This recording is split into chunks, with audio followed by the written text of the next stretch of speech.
Hello there, this is Clone Brother Reviews, and in today's video I'm going to be showing you how you can make a Lego version of George Lucas. To start, you'll want some grey legs. I took the hips from this Lego Movie robot. The torso comes from this mini photographer, and I've swapped some peach hands onto his body. The head comes from this Dumbledore. And finally, I used a dark grey version of the Count Dooku hair.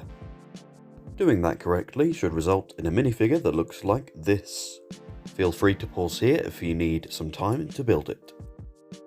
Overall, I think this minifigure looks okay. I've definitely seen some better ones out there, but I think this will do for now.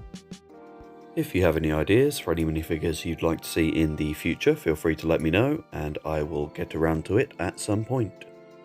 If you like George Lucas, you might like my Indiana Jones tutorial I made, so I'll put that on the end screen now for you if you're interested.